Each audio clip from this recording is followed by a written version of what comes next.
Hello दोस्तों, स्वागत है आप सभी का मेरे YouTube channel the basic knowledge में। आज मैं आपको भारतीय नौसेना के द्वारा फायरमैन और फायरमैन इंजन ड्राइवर की भर्ती के बारे में जानकारी देने वाला हूँ, जिसकी वैकेंसी फायरमैन इंजन ड्राइवर की पद 36 और फायरमैन के पद 186। सबसे ज़्यादा पद हैं जो फायरमैन के हैं, 186 पद।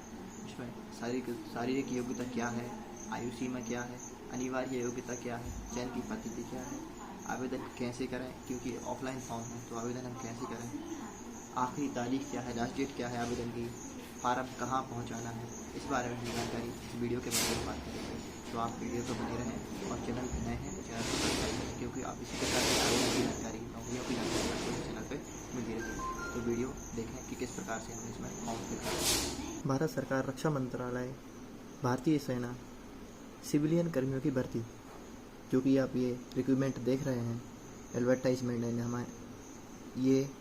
अब इनके पद की बात कर लेते हैं। तो ये है पद फायरमैन इंजन ड्राइवर और फायरमैन पद के लिए। जिनकी फायरमैन इंजन ड्राइवर की बात करें तो हमें लगभग गा समूह, गैर औद्योगिक और इसकी जो मासिक आय है लेवल 3 के आधार पर 21,700 से 69,100 रुपये के आधार पर बनेगी। इसकी कमान की बात करें, किसकी? फायर इंजन ड्राइवर की कमान। इसमें 3 कमान हमें दी गई हैं: पूर्वी नौसेना कमान, पश्चिमी नौसेना कमान और अंडमान और निकोबार कमान। पूर्वी नौसेना कमान में चिल्का, सूनाबेड़ा, विशाखापट्टनम, चेन्नई, तिरुनेलवेली। पश्चिमी नौसेना कमान में मुंबई, लोनावला, कारवाड़ और गोवा। अंडमान और निकोबार में अंडमान और निकोबार। इनकी रिक्तियों की बात करें तो पूर्वी नौसेना कमान में 17 पद नियुक्त हैं, पश्चिमी नौसेना कमान में 8 पद नियुक्त हैं, अंडमान और निकोबार कमान में 11 पद नियुक्त हैं। इसके बाद बात करते हैं फायरमैन की, सिंपल फायरमैन की। ये भी समूह गा की भर्ती है, गैर औद्योगिक है। इसका पेमेंट जो है लेवल 2 के आधार पर मिलेगी, जो कि 19,900 से 63,200 के आधार पर मासिक बनती है। इसकी भी कमान की बात करें तो तीनों कमान सेम फायर इंजन ड्राइवर जैसी ही कमान इसमें दी गई हैं: पूर्वी नौसेना कमान, दक्षिणी नौसेना कमान और अंडमान निकोबार कमान। जिनकी ये तैनाती का स्थान चिल्का, सूनाबेड़ा, विशाखापट्टनम, चेन्नई, तिरुनेलवेली, कोच्चि, जिमियाला और कोटम्बूर, अंडमान और निकोबार। इनकी पद की बात करें तो पूर्वी नौसेना कमान में सबसे ज़्यादा पद नियुक्त किए गए हैं, 113 रिक्तियाँ हैं। दक्षिणी नौसेना कमान में 22, अंडमान और निकोबार में 49। ये हो गई हमारी रिक्तियों की संख्या। अब रिक्तियों की संख्या नीचे दिया गया है कि रिक्तियों की संख्या इन्हीं के आधार पर घट बढ़ सकती है। दूसरा पॉइंट है, चुने हुए उम्मीदवारों को संबंधित कमान के प्रशासनिक नियंत्रण के तहत इकाइयों में काम करना होगा। प्रशासनिक आवश्यकता के अनुसार इन्हें भारत में कहीं भी नौसेना डिवीजन के तैनात किया जा सकता है। आयु सीमा की बात करें तो आवेदन प्राप्त करने की अंतिम तारीख को 56 वर्ष से अधिक नहीं होनी चाहिए। आयु सीमा बहुत ही ज़्यादा दी गई है, 56 वर्ष, अधिकतम 56 वर्ष है। अनिवार्य योग्यता की बात करें तो कौन से कमान में हमें किस प्रकार की योग्यताएं देखने को मिलती हैं। पहला की बात करें फायरमैन इंजन ड्राइवर की, इसमें अनिवार्यता देखें तो किसी मान्यता प्राप्त बोर्ड से मैट्रिक या इसके समकक्ष परीक्षण उत्तीर्ण हो, मतलब बोर्ड मैट्रिक 12वीं, 10वीं या 12वीं होना आवश्यक है। भारी वाहन चलाने का काम कम से कम 3 साल का अनुभव होना चाहिए। भारी वाहन ड्राइविंग लाइसेंस होना चाहिए HMV का। उसके बाद 3 साल का, कम से कम 3 साल का अनुभव होना चाहिए, एक्सपीरियंस।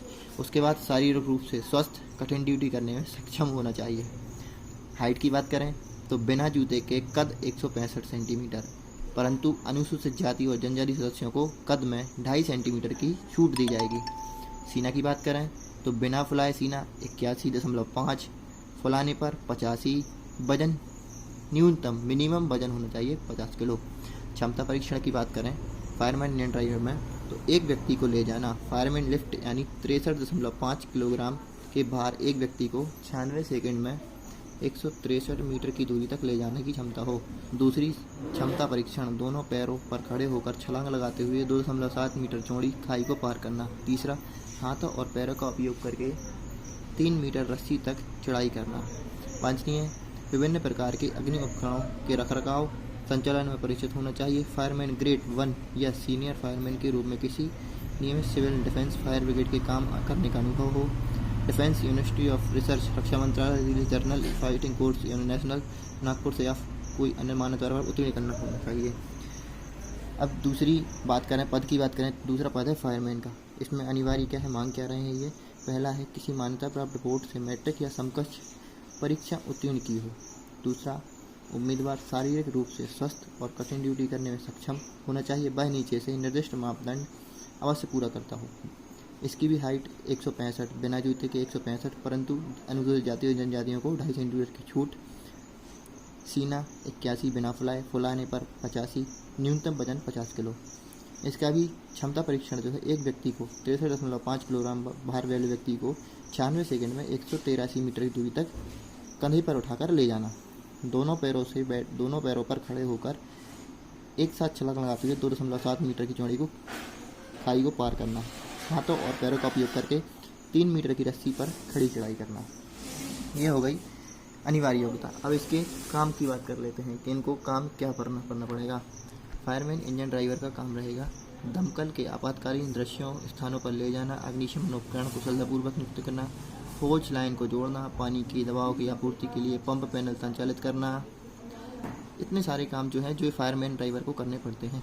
उसके बाद सिंपल फायरमैन की बात कर लें तो सिंपल फायरमैन को किसी फायरमैन के जीवन बचाने से लेकर अग्निशमन उपकरणों को साफ करने तक के कर्तव्यों का वहन करना होता है। फायरमैन को एक क्षण की सूचना पर अपने दायित्वों का निर्वहन करने के लिए तैयार होना चाहिए, जिनमें लोग या जानवरों को जलने या ढहने की इमारतों से बचाना, आग से लड़ना और आपातकालीन चिकित्सा सहायता प्रदान करना। ठीक है। चयन की पद्धति की बात करें तो पहला है शारीरिक उपयुक्त परीक्षण। पहला होगा पीईटी, उसके बाद अनंत नियुक्ति पत्र, उसके बाद नियुक्ति पत्र दिया जाएगा, फिर दस्तावेज का सत्यापन होगा। ये आपका चयन पद्धति हो गई। ये 3 पॉइंट में 1, 2 और 3, इतने में आपका चयन प्रक्रिया पूरी हो जाएगी। उसके बाद आवेदन की तारीख क्या है? आवेदन की तारीख है एडवर्टाइजमेंट से लेकर 60 दिन के अंदर, मतलब एडवर्टाइजमेंट से 60 दिन के अंदर इसको पूरा करना होगा, अपने पते पर भेजना होगा, क्योंकि ये ऑफलाइन भर्ती है इसलिए अपने पते तक भेजना होगा। समय चूँकि लंबा है, आप आराम से भेज सकते हैं। आवेदन कैसे करें ये पॉइंट हम आवेदन की वीडियो जो है, किस प्रकार से हमें अपना एम्बुलेंस तैयार करना है, पोस्ट से भेजना है, किस प्रकार के डॉक्यूमेंट हमें तैयार करना है, ये हम अगली वीडियो में आपके लिए बताएंगे। क्योंकि इसमें जो इन्होंने ये प्रारूप दिया है इसको हम अच्छी तरह से PDF में अगली वीडियो के द्वारा समझाएंगे।